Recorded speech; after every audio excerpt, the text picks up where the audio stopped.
And yeah, this guy's a complete loon. So I've seen people who actually pickpocket him to speed it up, but obviously there's a chance of failure. So I thought I'd rather just go for the dialogue option. It's the safer option to keep it moving because we haven't done anything with pickpocketing, so chances are we would get caught. I'm just going to burn through his options, and he'll basically want us to do a little job for him as well. He'll give us a cube and say that we need to go transcribe the Elder Scrolls for him, so that he can break into this kind of Dwemer lockbox behind us. So we might as well agree to it because we need it for our quest. And he'll also tell us we need to go to a place called Alftand. So he knows that you can know. Okay, you say so. So back up to the surface we go. And straight away we go to Winterhold once more. And it's off to Alftand. Now again, I've got to be careful because there they are. Those damn dragon cultists are back. Dragonborn cultists. So you've got to be careful of those. That's how you start the Dragonborn DLC. Literally, you'll kill them and you'll find orders on one of them. And it'll tell you to go and grab the Northern Maiden boat at Windhelm, and that'll take you to a whole new island.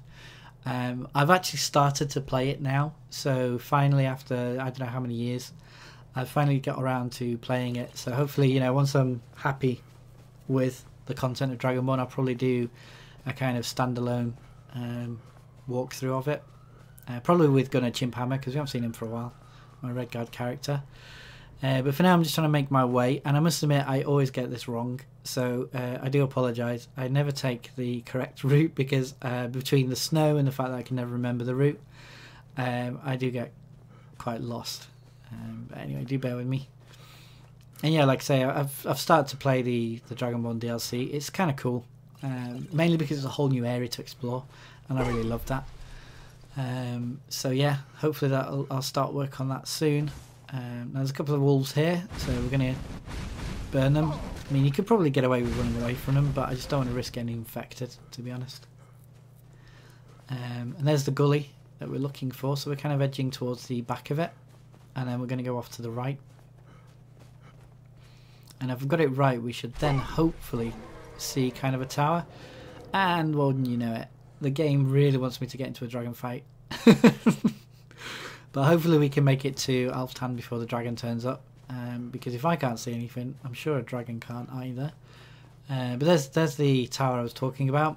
That's Alftand, and then there'll be two little burnt out shacks and a little kind of rope walkway. That's what we're aiming for. So onwards we go. There we go, Alftand discovered, and the little walkway's there.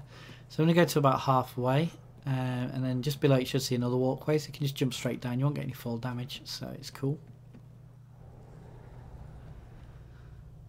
And here we go. So go faster juice, and I think I've still got Whirlwind Sprint locked in, but I normally use Become Ethereal at this point, to be honest. So we'll see if I change that. I hope you're enjoying this kind of speed run. Like I say, I've just kind of cut it randomly each episode just to try and break it up a bit to more watchable chunks. But the idea is to watch it in the playlist. So, you know, if you do jump straight into a commentary, I'm sorry about that. But I was trying to keep them to around 15-20 minutes each because I just don't think people watch more than that, to be honest. Unless they're actually going to watch the whole playthrough, in which case, you know, well played to them. And yeah, do let me know what you think of it, because obviously I've never done one of these before. It's pretty obvious that I've never done one of these before. But hopefully you're enjoying it, and you know, you enjoy my commentaries and things, as I get totally lost. Because I must admit, I do hate this part. I get so turned around so quickly.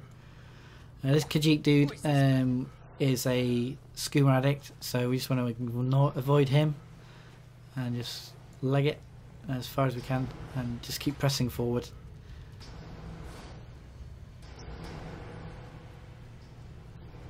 It's like my stamina regen normally. Now this tunnel here, it's a gas trap, so if you've got any kind of naked flame, like for example you're running around with your hands activated with destruction spells, it will explode. So just put away your hands like I have, and you can run quite safely without any problems. Now, there's a spider on my ass, I think, so there's another one. So So we ain't stopping. Now we're just going to run and take another left and then a right. So there's the left. Here's the right with the pistons, and we're just going to kind of jump off them, otherwise they'll push us down. And I get quite lucky. I'm not being funny because it's quite dark. I do apologise for that. But it's just the way this area is.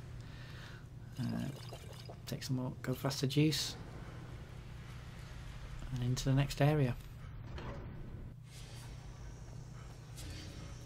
So this area is a bit more complicated, but it's also a lot of fun. You'll see in a minute.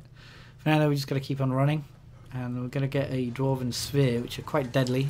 But luckily, we managed to escape him. I do screw this trap up though, unfortunately. And we take quite a lot of damage, but hey, it's on Novice, so we survive.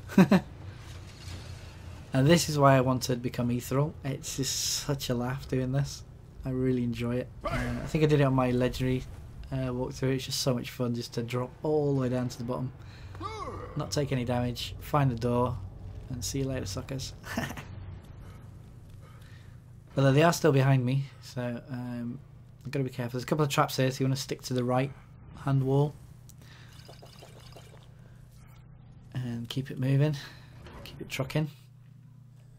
Now in this area, it's just legging it to this door here, and once you're through the door, you want to swing to the left, go up the stairs all the way to the top, and you should find a lever. There it is. Activate the lever, that'll open the gate, and it's run time. Now there's going to be one of those huge Dwemer Centaurians on the left, but don't worry about it, literally just run, because by the time he's activated himself, you should be through these gates and activate that. But I panicked, so I used Become Ethereal again, just in case. And it's off to Blackreach. Okay, so this is effectively the Blackreach run. Again, wait 1 recharge is not an option here because there's just too many enemies of all types all around. So it's a good job we have got a lot of wine. As I totally mess up here. And whirlwind sprint off a mountain. So there you go. This is because I'm rushing a little bit now. Because I'm not sure if I'm doing well or not. Because obviously when I'm doing this speedrun I had kind of a stopwatch next to me, but I wasn't stopping it for each load screen. So obviously my time was rubbish. It was like, I think I finished it around 2 hours 50 something, and I thought it was pretty pants. But then I started editing out the load screens, and it became quite quick. So yeah, I was happy with that. No spoilers at the time though, so haha. We're just gonna head in a straight line, and we're gonna probably use up all our wine in this area as well. But that's why we stole it. Now we've been quite lucky as well. We haven't got the thugs turn up either. And a couple of dry runs they turned up at Riverwood quite a lot, and also one time they turned up at the Greybeards and just got absolutely annihilated. They also turned up once in the middle of a dragon fight, which was quite funny, but it wasn't. It's just one of those things, but it's worth it. It's definitely worth it. So thanks to Major Slack for telling me about the meadery. It basically made this non-glitch run possible. I'll leave a link to his channel in the description below. I'm also going to leave a link to all the tips for this run, like the route and everything, just so that you've got it there if you want to see it. But here we go. Go for the cogs because it's just easier than hitting the lever, and we're in the Tower of Mazark. So all that's left to do now is just run to the top of a big ramp, and we've got a bit of a puzzle to solve, and that will hopefully give us the Elder Scroll.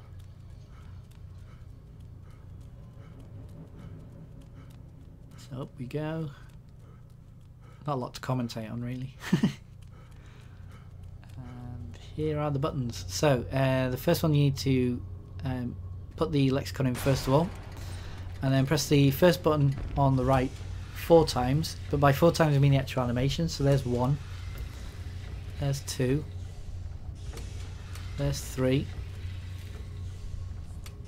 and there's the 4th one. That'll open up the second button, and this one you're going to have to click twice, but 2 animations. So there's 1 animation, there's another animation, and that should then unlock the first button on the left. There you go. And this will give you the Elder Scroll. You just press it once and await your reward. Come on, Elder Scrolls. No, seriously, come on. Could you be a bit quicker? Thank you. So there we go, we've got the Elder Scroll, and we're out of here. So again, hit the cog. It's easy to hit. And as soon as you're out, you don't have to open the gate, you can just fast travel straight away. And we're off to, if I can remember where it is, High Hrothgar, there it is. See the greybeards again. Oh honey, I'm home.